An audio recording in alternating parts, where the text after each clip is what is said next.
This is the Lockpicking Lawyer, and the lock I have for you today is the Squire HS4 Stronghold padlock.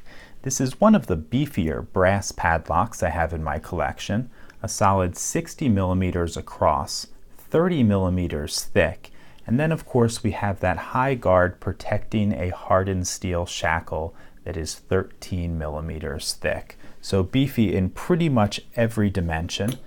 And then we look at the bottom, you can see we have a hardened steel spinner in front of the Schlage SC keyway.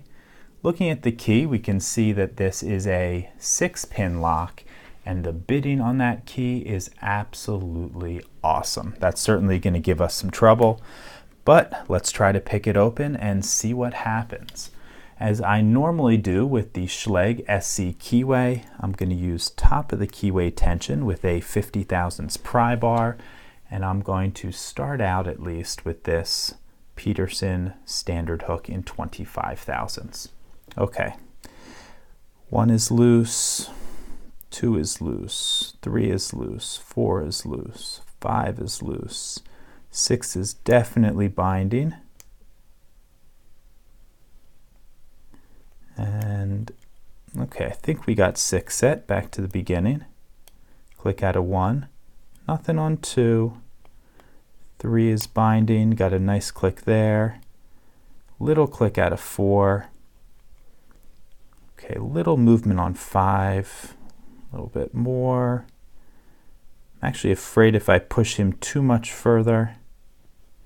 Yeah, I think I'm hitting number 4. I don't want to overset him. So I'm switching over to a deeper hook. This is a southward hook. And let's go find number 5.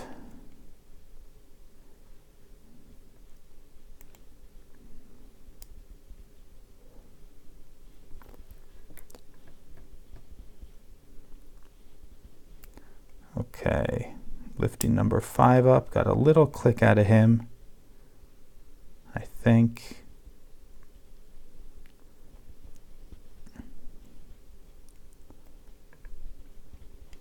There we go. Okay, 5 is a really, really high set pin, but we did get him open. Let's look at that key. And you can see why we were having problems right away. We have a really low cut in slot number 4. That's right here. And then immediately behind it, we have that really high cut. In fact, that's as high as you can get with this key. And it's actually made worse by the fact that it's in the back of the keyway. This wouldn't be that hard to deal with if it was up front, but when it's in the back, that makes it all the worse. Okay, let's take this guy apart and I'll show you what's inside. To disassemble this lock, we have a screw right down the shackle hole that takes a Allen wrench. So let's take that screw out.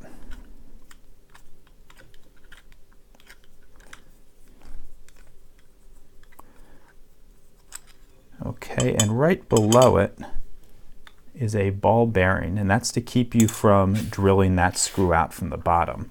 Once we have that screw out, this whole bottom section will fall right out into your hand.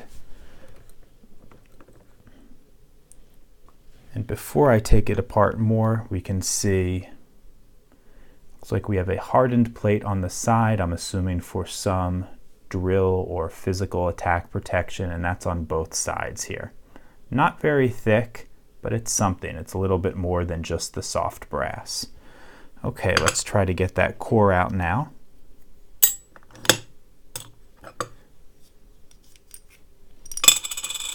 Okay, and when that comes apart, we dropped our spinner out. There's a little plastic adapter that was on the front of this.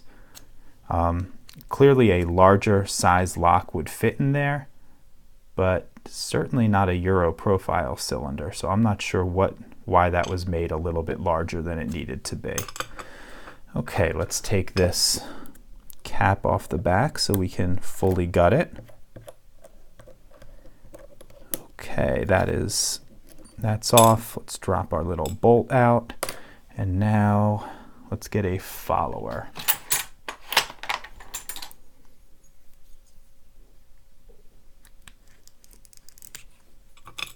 Okay. Okay, right away we can see all 6 of our pins there, and it looks like number 4 might be a steel anti-drill pin. Let's start knocking them out. Feels like this is a really greasy core, so let me use my pick to help these pins come out.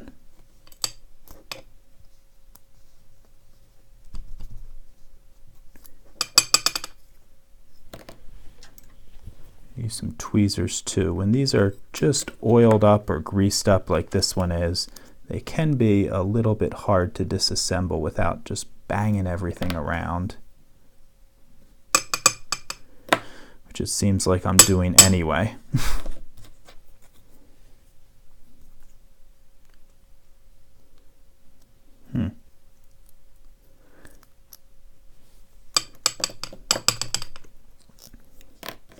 Okay, these last 2 are giving me some trouble. There's 6, and there we go, number 5.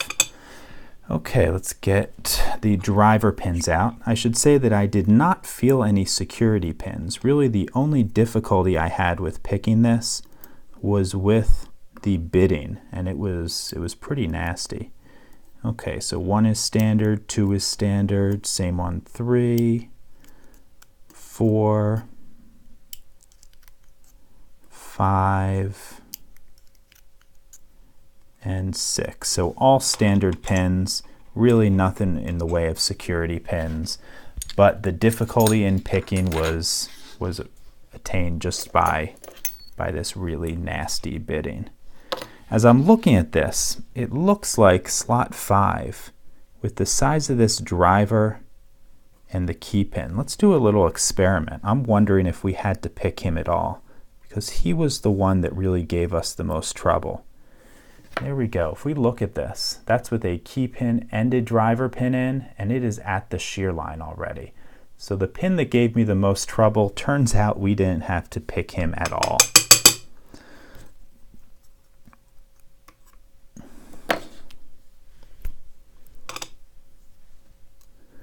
Okay, let me give you a close-up of everything here.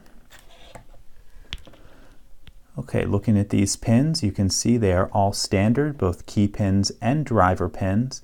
And then looking up at the key, we can see that great bitting. You can actually see the numbering there, and you can see we have 7, then a 0 cut, which I believe is the maximum adjacent cut specification for Schlage locks. So they gave us the absolute worst they could as far as bitting goes.